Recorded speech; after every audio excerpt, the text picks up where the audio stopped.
Hello guys, my name is Alapne Precious Amoposhe and I want to welcome you to the first class on economics, proudly sponsored by the O3 Schools JAMB application. So I'm sure that if you have gone through this channel, you must have seen the first post on economics, which shows you the syllabus for JAMB and possible topics that can come up in JAMB exams or the ones that have come up in past questions. Okay, the first we'll be looking at the economics is introduction to economics. We'll be looking at all the definitions. We'll be looking at the reasons why we study economics. We'll be looking at the problems we can encounter in economics and basic terminologies and the production possibility frontier.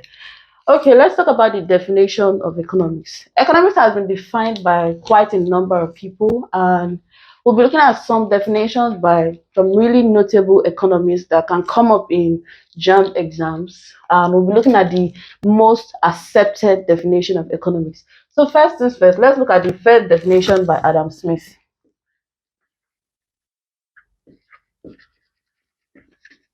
Adam Smith is popularly referred to as the father of economics, and he defined economics as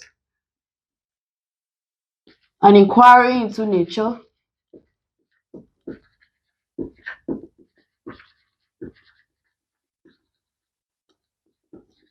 and the causes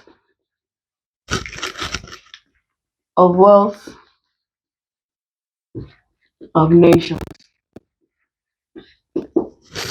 Another good definition was given by John Stuart Mill.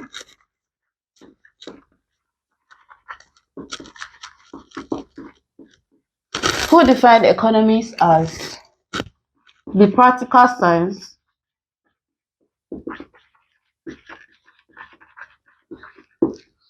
of production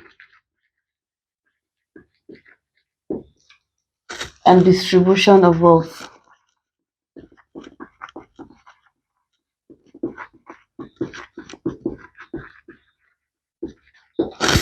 Another good definition that you may see in JAMB or WAEC questions is the definition given by Alfred Marshall, who defined economics as the study of mankind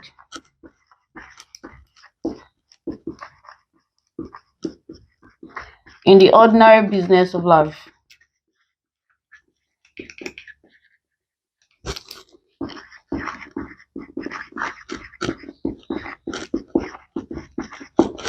These are some definitions that you can see in a JAMB past question or a JAMB exam in the future.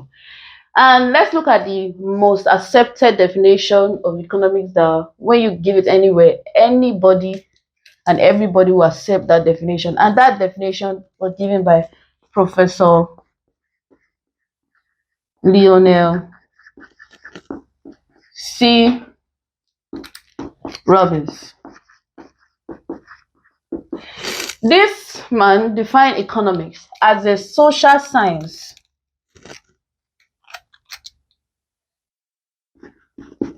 he gave us the definition that economics is a science which studies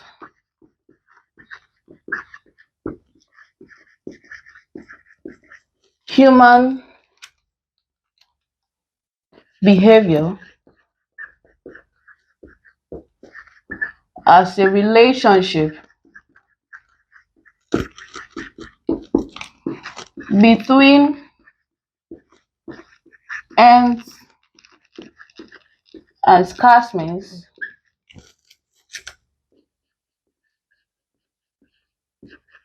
which have alternative uses. So now if you can look, I've given 4 definitions of economics, and the last one given by Professor Lionel C. Robbins is the most accepted definition of economics. And this definition encompasses a whole lot of things. First of all, when you see ends here and we see scars here, sometimes in an examination, in a JAMB examination, you can see a question where they say something like the ends in this definition means what? The ends here means what? Wants, And the scarce here is simply talking about the what? The resources to satisfy the wants. Anyways, we'll still go into these basic terminologies in economics, but let's finish up with the definition first and then we'll move forward. So the first definition was given by Adam Smith, who said economics is an inquiry into nature and the causes of wealth of nations, and John Stuart Mill, who defined economics as the practical science of production and distribution of wealth. We have Alfred Marshall, who defined economics as the study of mankind in the ordinary business of life. I don't know if it's two L or one. And then we have the most accepted definition. I'm hammering on this definition as the most accepted because sometimes in a question you can see like what or who gave the most accepted definition of economics, and it was given by Professor Lionel C. Robbins, who defined economics as a science which studies human behavior as a relationship between ends and scarceness, which have alternative uses, or you can also say that have alternative uses. Okay, after this definition given by Lionel C. Robbins points out a few things that we should know. It tells us that number one, economics is a social science. It is a social science. Why? Because it studies what? Human behavior. It also tells us that human wants are unlimited. The needs to satisfy the resources to satisfy these wants are limited. And finally, it tells us that what? Scarce resources can be put to what? To alternative what? Uses. We have number one, it tells us that economics is a science. Economics is a social science.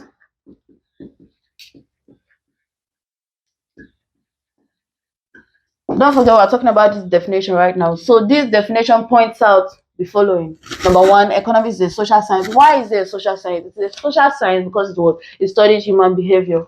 Then number two, human wants are unlimited.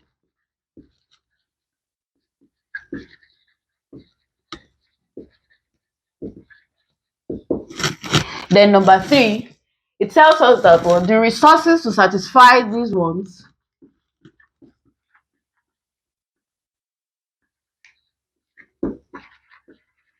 are limited.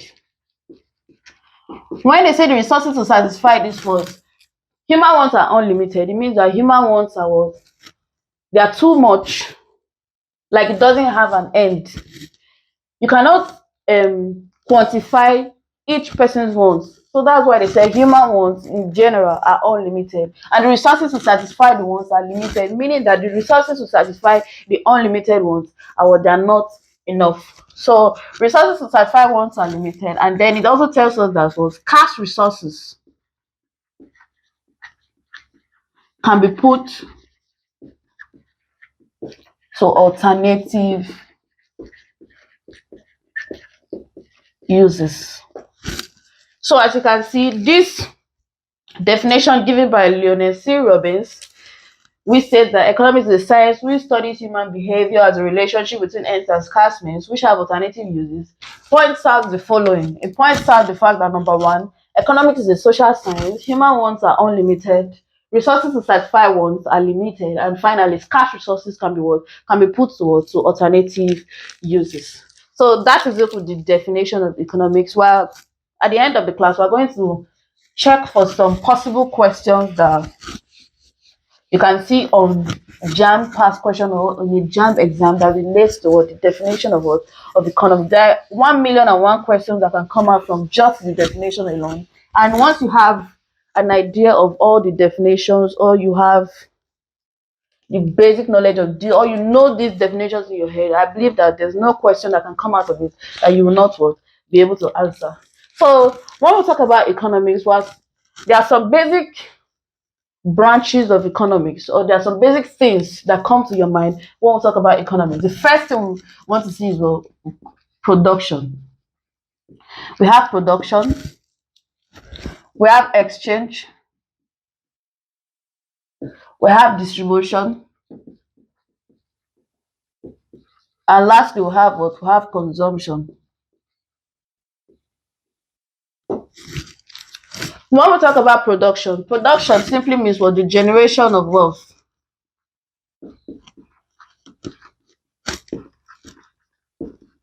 And wealth here is simply either goods or services that will satisfy human wants. It still boils down to what? Human wants and needs. The first aspect is production. Production is simply talking about the generation of wealth. And the wealth here is not the wealth, The wealth is talking about of goods and services. Then the next thing, when we talk about exchange. Exchange is simply giving out something in exchange for another. Giving out something in exchange. Sorry. If I'm putting exchange, giving out something in return for another. And then we have distribution. Distribution, as the name implies, is simply what? Allocating these resources or this wealth that have been produced or that have been generated, giving it out to the people that need it. Distribution is simply giving out generated resources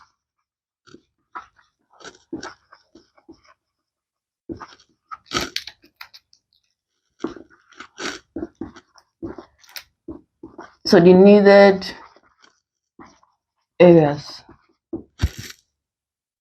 Then we have lastly consumption. Consumption simply means what? Using up something to satisfy a want. When you use up something,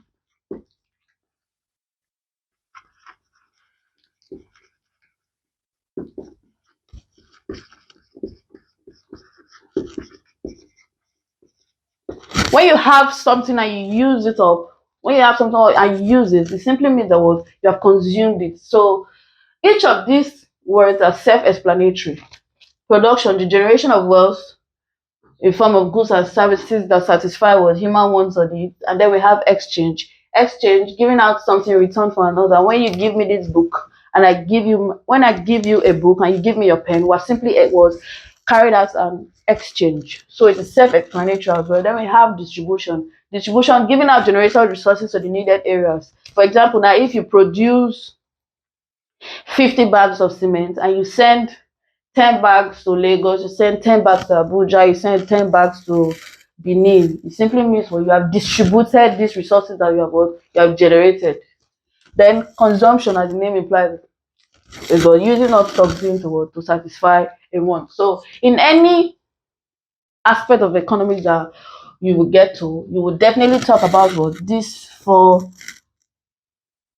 terminologies: production, exchange, distribution, and consumption. You must come across these four terminologies. Now let's look at the basics. There are some things that economics revolves around. If you must have been listening attentively, you must have heard me talk about wants. Must have heard something about something being scarce. You must have heard me talk about a need and some other things. So let's look at these ones now. Number one, we have wants, we have needs, we have what? Scarcity,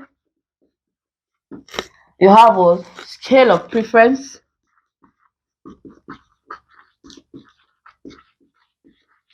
we have what? Opportunity cost,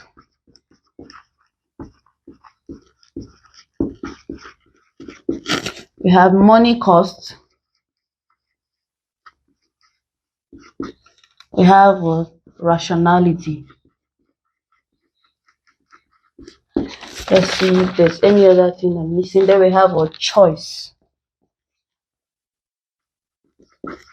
Okay, so let's just start with this. During the course of any of the classes, we'll come across any terminology that you need to know the definition. I will definitely explain as we move on. So when we talk about wants are human desires that are not really necessary.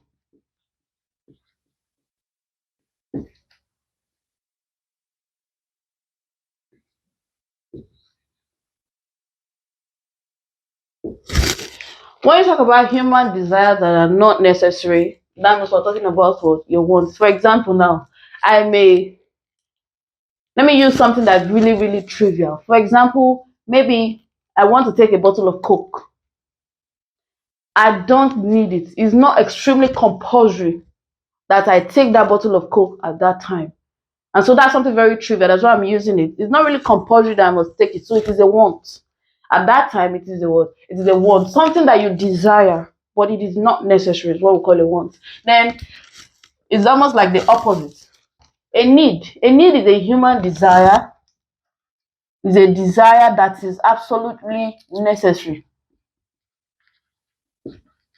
A desire that is necessary. For example, now I want to talk about needs. Let me just use this example, like a roof over your head, a house. You need where to stay. That is a need, because it is compulsory. You cannot stay outside. You have to stay inside the house for safety. So that is what we call a need. Now let's look at what we call scarcity. Scarcity is simply a situation whereby the resources to satisfy the unlimited wants of humans is what is limited. When resources are limited,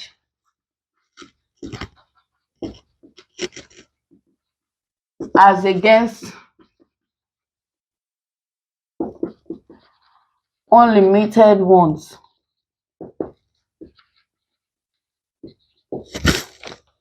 is what we refer to as what scarcity.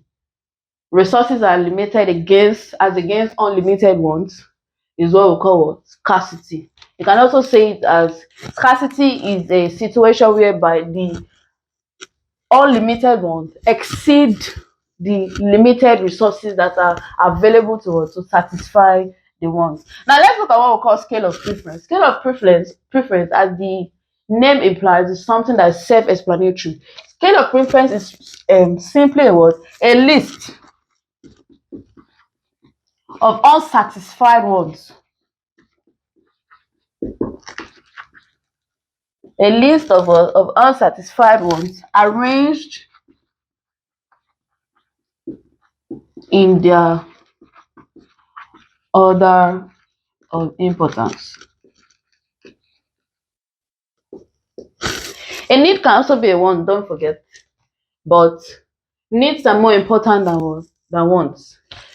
Okay, so scale of preference here is a list of unsatisfied wants arranged in their order of importance. For example, now if I want like 10 things, I can draw a scale of preference by writing down the list and arranging it in the order of which one is more important to me. So when you carry out something like that, or you draw out something like that, you have simply drawn a scale of preference. Then now let's look at opportunity cost. Opportunity cost. Okay, let me first give you a scenario before I give you the basic definition. For example, now I have 30 naira. I need a book that costs 25 naira, and I need a pen that costs 10 naira. That together is already 35 naira, and I have just 30 naira. So I can only buy one and leave the other. So in a case whereby I decide that, okay, I want to buy the book and let go of the pen, I now buy the book and I abandon the pen. In that case, that pen that I let go of is what we call the opportunity cost. Opportunity cost is simply another name for opportunity cost is what we call the foregone alternative.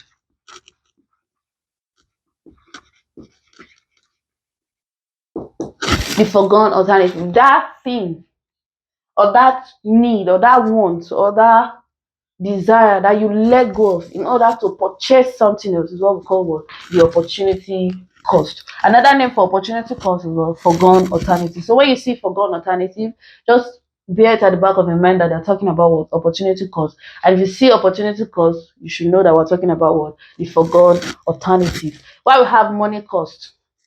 Some people find it a little bit confusing, but money cost is simply the actual cost of a thing, the amount that you are needed to pay, that you need to pay for you to get something is what we call the money cost. For example, if this marker is 15 naira, that means I need to pay 15 naira for them to give me this marker. That 15 naira is the money cost. Then when you have what? Rationality. Rationality is simply what? Choosing something based on logical structures, not just emotional or mental reasoning. Let's put it that way. So when you pick something based on logical structure, you have simply what? Pick that thing what? Rationally. So rationality is simply what? Choosing an alternative based on logical what? Structures. Choosing an alternative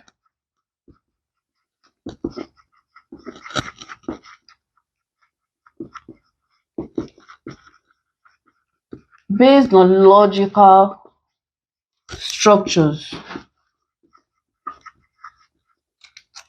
instead of emotional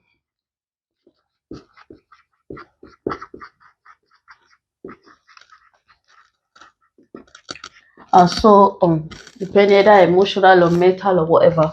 So rationality is simply what? Choosing an alternative based on logical structure. When they say you choose something based on logical structures, they're simply talking about what? Rationality. Then the last part we'll have to talk about is what we call what? Choice. Choice is simply the opportunity to pick something over what? Another. For example, now I am giving these two things to pick one. If I pick this one, that means I've made a choice to take this and let go of this. So most of the things you see in economics are things that, or most of the things that you read or you hear in economics are things that you can see in your daily life. You can relate to it very well. So economics is really a very, very, very simple subject. So now that we've looked at these terminologies, let's now go to the next one, subheading. So we have gone a little bit far. Then now let's look at what economic problems, the problems that we face when we study economics, the problems that we can face when we study economics. Let's look at those problems.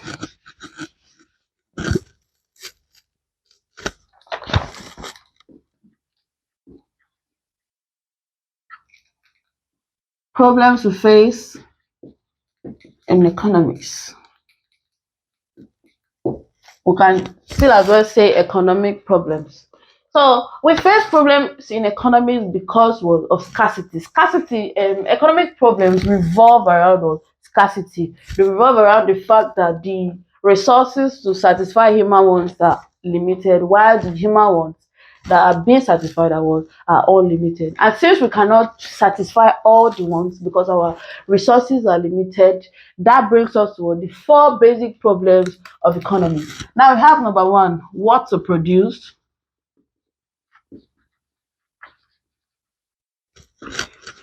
Two, how to produce.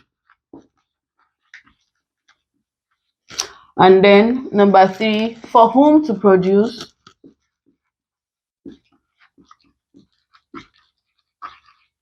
And then for the how efficient are the resources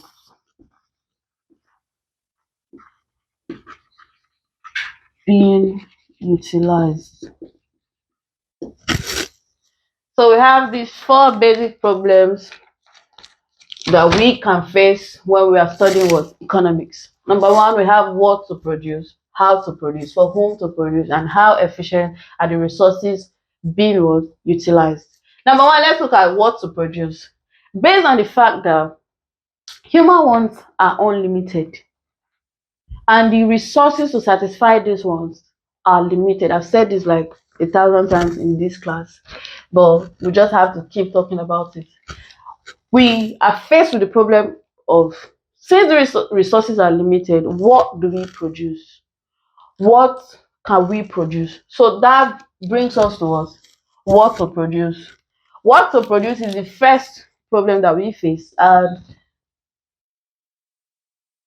it is a major burden. What do you produce? When we talk about what to produce, we simply talk about what goods are we producing, or which service are we rendered, and in what quantity. Then the next part is what how to produce. There are different methods at which you can produce different things, and then we are faced with which method are we going to use in producing what we want to produce. But then the most logical or rational thing to do is to go with a method that fully utilizes the resources that are present, or the resources that are available. Then we'll talk about for whom to produce. We cannot satisfy the need or the want of each and every person. So for whom to produce brings us towards the realization that we need to produce this for this for this person, just like that. So for whom to produce helps us to know what we want to produce and for whom we want to produce that stuff for, and in what for quantity, in such a way that we are still utilizing all the resources that are available to us. Then the last part is how efficient are the resources being utilized. These resources that we are using to satisfy human needs, or to produce the goods and services that we can use to satisfy the human wants. We can only say they are being utilized efficiently if what waste is eliminated. If we eliminate what waste,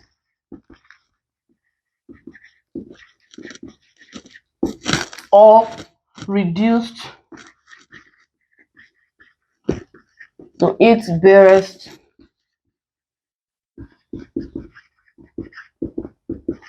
minimum. So how efficient are the resources being utilized? When you reduce the wastage of these resources to the barest minimum, or you eliminate it completely, it can tell us that what you have utilized those resources efficiently.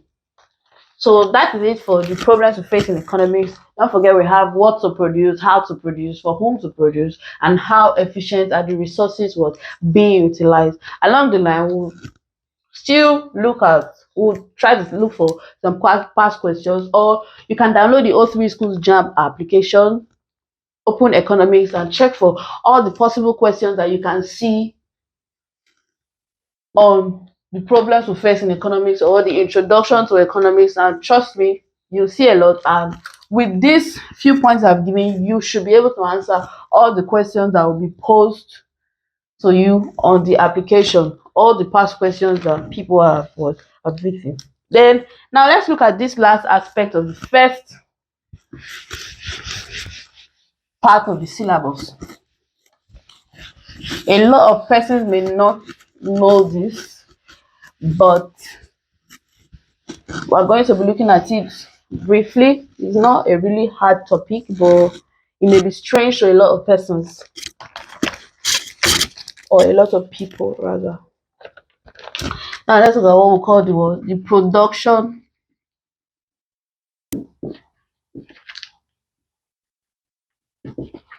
possibility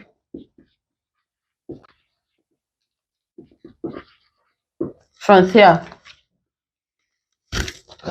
So the production possibility frontier, what we call the PPF, is simply a graph. It is a graph that shows us the combination of two goods or two services, or two goods or two services. It is a graph that shows us the combination of these two services and their outputs, and then the technology and everything that is required to produce this thing. Just know that the PPF is simply a graph that shows us the combination, or compares two goods that can be produced and their possible outputs. When we talk about PPF, just know that you're talking about a graph that shows us the combination of two goods. A graph that shows us the combination of two goods. Basically, the graph is comparing two goods and their possible outputs. The PPF helps us to see scarcity, choice, and trade-offs. These are what the production possibility frontier will help us to see scarcity, what choice, and trade-off. When we talk about scarcity, basically it still boils down to the fact that the human wants are unlimited, and then the resources to satisfy these wants are limited. So the limited resources is what shows us what scarcity. We do not have enough resources, so the PPF will show us that okay, if we have so resource and then we decide to produce this instead of producing the other, or produce a majority of this and less of the other, how which we are going to choose and what the possible trade-off based on both of them. Now let me give you an example of what a PPF is supposed to look like. First of all, we'll be comparing, let's say, healthcare and education in a society. So now let's look at this. When you have a graph like this, and then this side, let's say this is for health, and this is for what? For education. Let's say, for example, now you decide to do what? To produce more of health. Okay, if you have all the resources you have, you want to put it in health. That means nothing is going for education. Education will be at 0. Let's say will be at this part of the graph. And then another situation may arise, and you say, okay, let's produce less of what? Of health, or coming down a little, and what? A little bit of what? Of education.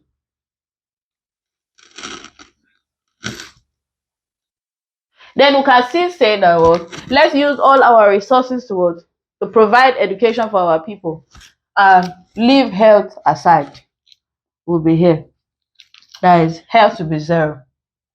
And then we can still say again that okay, let's give majority to education and then give a little bit to what? To health. Let's say we'll come back a little. If we think here A, this is B, this is C, and this is D.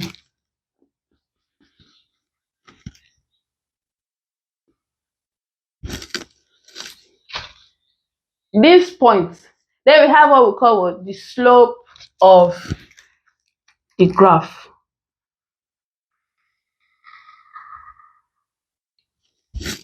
This is what it was. A production possibility frontier graph looks like. At point A, it simply means that we're using all our resources to provide healthcare, and then we're giving nothing to education. Our people will not be educated. Then at point B, we're saying, okay, no, let's not go that way. Let's give a little bit of our resources to education and most to healthcare. At point C is saying what? Point C is saying that, okay, no, let's give majority of our resource to education and a little to healthcare. Then point D is saying that, okay, no, let's not go that way. Let's give all our resources to education and let's forget about what? Healthcare. Then this, like you can see now, we're comparing healthcare and what? And education. Then at point C, let's make point E. For example, point E will now show us that okay, let's split it half. Let's give half of our resource to education and let's give half to healthcare. So in a situation like this, let's say this is going to be point E. Point E is saying, okay, let's give half of our resource to health, let's give half to education. The slope of the graph is depending on what? On which or what our decision as to the distribution of our resource to each of the two goods or each of the two services that we're rendering or providing. Let's see how we're going to distribute them. So this is how a production possibility frontier looks like. Let's see the next aspect that we're going to go.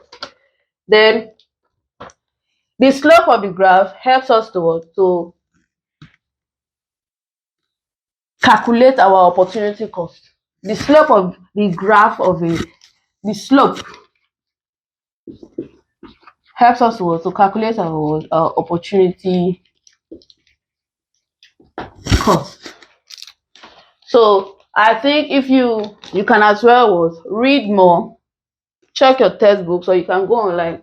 Everything is available on Google. You can go online and then read more about a production possibility frontier. For those of you that have not seen it before, this is a very beautiful introduction as to the production possibility frontier, and hopefully you get acquainted with it as you continue to go through it, either read it or come back to the class and then take questions.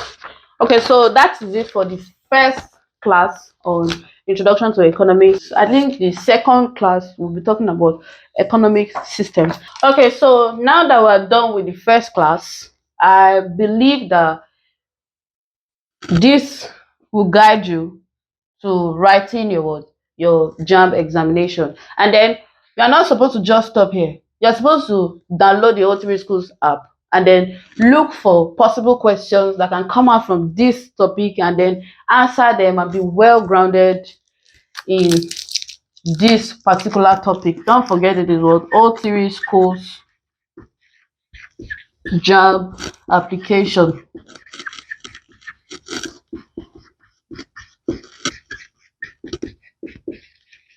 It is available on Google Play Store for Android users and laptops. It is not available for iPhones yet, sorry.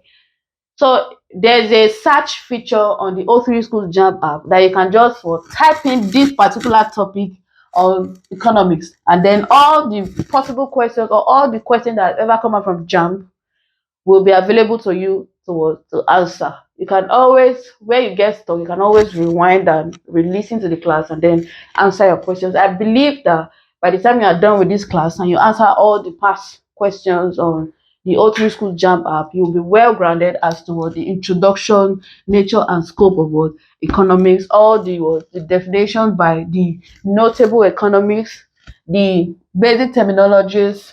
You also know the problems or the economic problems, the problems we face in economics, and what the production possibility was frontier. Thank you very much. See you in the next class.